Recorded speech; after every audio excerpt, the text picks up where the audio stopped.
ദൈവനാമത്തിന് മഹത്വം ഉണ്ടാവട്ടെ. ഇന്നിവിടെ സന്നിഹിതരായിരിക്കുന്ന എല്ലാവർക്കും എൻ്റെ സ്നേഹവന്ദനം. വളരെ സന്തോഷകരമായിട്ടുള്ളൊരു സമയമാണ്. ഷാജി അബ്രഹാമിൻ്റെ 5-ാമത്തെ സുവിശേഷം എന്ന പുസ്തകത്തിൻ്റെ പ്രകാശനത്തിനായി നാം ആയിരിക്കുന്നത്.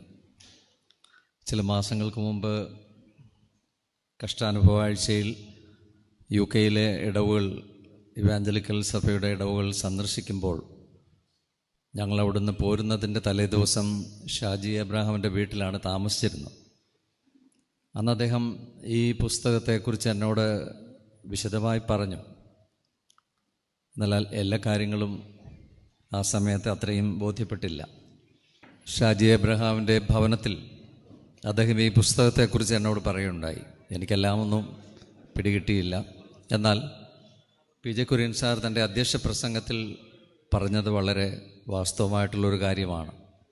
സുവിശേഷത്തിൻ്റെ 4 സുവിശേഷങ്ങളിലെ സന്ദേശത്തിന് ഒരു കുറവും വരുത്താതെ ഒരു എഴുത്തുകാരൻ്റെ ഭാവനയിൽ, അല്ലെങ്കിൽ ഒരു കഥാകാരൻ്റെ ഭാവനയിൽ അതെത്രയും മനോഹരമാക്കി തീർക്കാനുള്ളൊരു ശ്രമമാണ് ഷാജി അബ്രഹാം ഈ പുസ്തകത്തിൽ കൂടി ചെയ്യുന്നത്. സുവിശേഷത്തിൻ്റെ സന്ദേശം ഒട്ടും ചോർന്നു പോകാതെ വളരെ മനോഹരമായി അവതരിപ്പിച്ചിരിക്കുന്ന ഒന്നാണ്.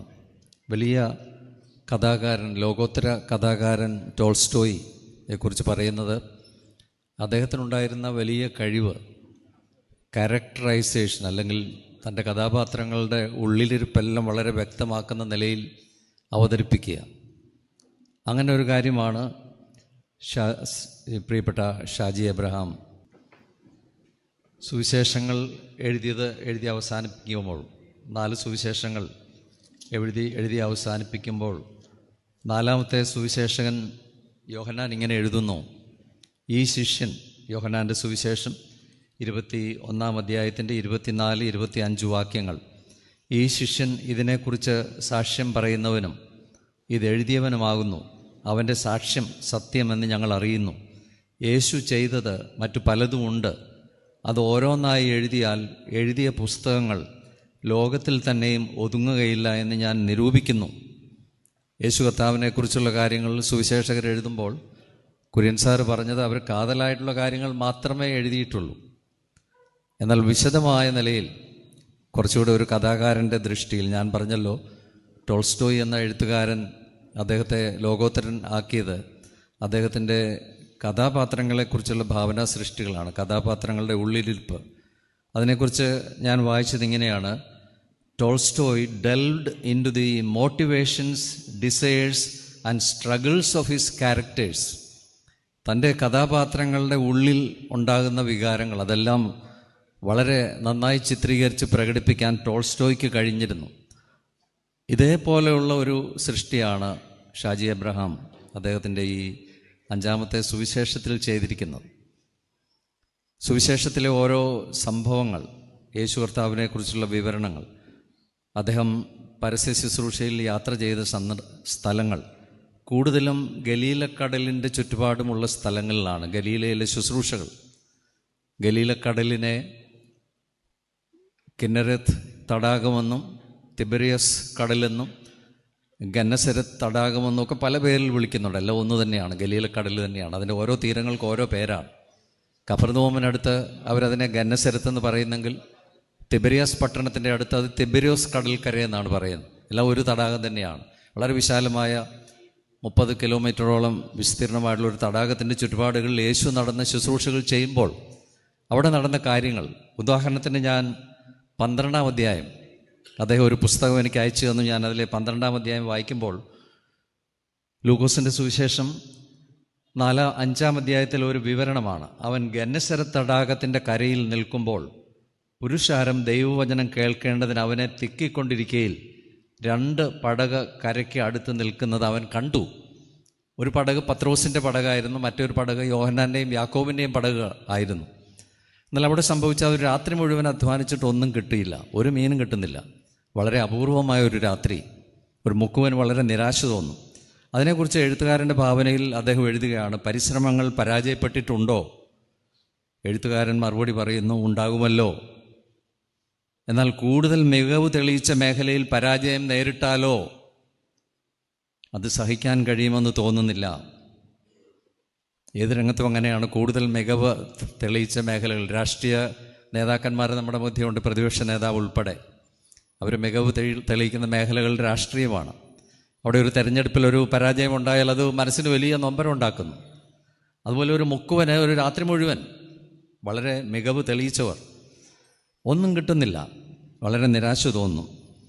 എന്താ ഇന്ന് മീനൊന്നുമില്ലേ? ഗലീലക്കടലിൽ വലയെറിഞ്ഞ് പദം വന്ന പത്രോസ് എന്ന മുക്കുവൻ തന്നോട് തന്നെ ചോദിക്കുന്നു. പത്രോസ് തന്നോട് തന്നെ ചോദിക്കുക, എന്താ ഇന്ന് ഈ കടലിൽ മീനൊന്നുമില്ലേ? ഓരോ മുക്കുവനും അങ്ങനെ ചോദിച്ചെന്ന് വരാം. അപ്പോൾ മുക്കുവനെക്കുറിച്ച് പറയുന്ന, മുക്കുവൻ മടുപ്പില്ലാതെ പണിയെടുക്കുന്നവനാണ്. മഴയും കാറ്റും കാർമേഘവും കണ്ട് ഭയം മാറിയവൻ, ഇളകിയാടുന്ന പടകുകളിൽ നിലയുറപ്പിച്ച് നിൽക്കുന്ന അഭ്യാസിയാണ് അവൻ. എന്നാലും പ്രതീക്ഷയോടെ വീശി എറിയുന്ന വലയിൽ ഒന്നും കുടുങ്ങിയില്ലെങ്കിൽ അവനും നിരാശപ്പെടും. ഇന്ന് എന്താ പറ്റിയത്? അടുത്ത പടകിലുള്ള യോഹന്നാനോടും യാക്കോബിനോടും ചോദിക്കുന്നു, നിനക്ക് വല്ലതും കിട്ടിയോ?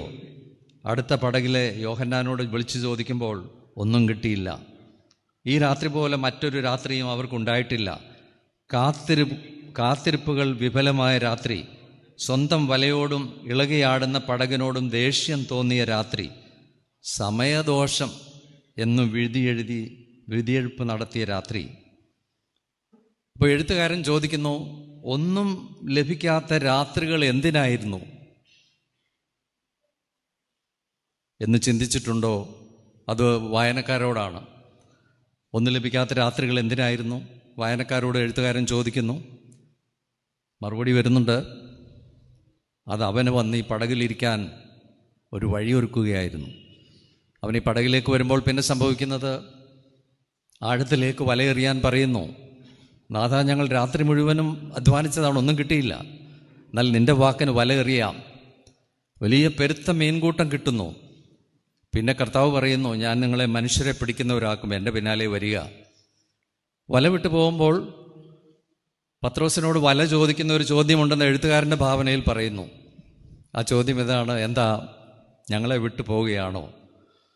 ഇത്ര കാലം നിൻ്റെ കൂടെ ഇരുന്ന് ഞങ്ങളെയൊക്കെ വിട്ടു പോവുകയാണോ എന്ന്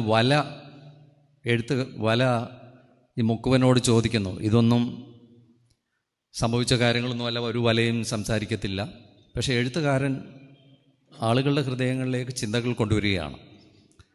അതിനുള്ള മറുപടി, പിന്നെ വല ചോദിക്കുന്നു, ആ നസറേത്തുകാരൻ നിൻ്റെ ഭാര്യയും മക്കളെ നോക്കുവോ, ചെലവിന് കൊടുക്കുവോ?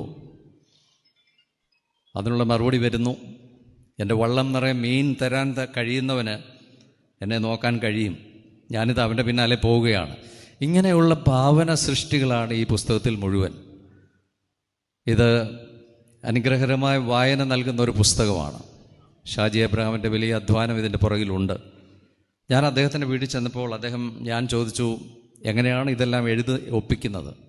ഹിത്രോ എയർപോർട്ടിലെ ഒരു ഉദ്യോഗസ്ഥനാണ് അദ്ദേഹം. എയർപോർട്ടിലെ ജോലിയോടൊപ്പം ഇതെപ്പോഴാണ് എഴുതി ഒപ്പിക്കുന്നത്?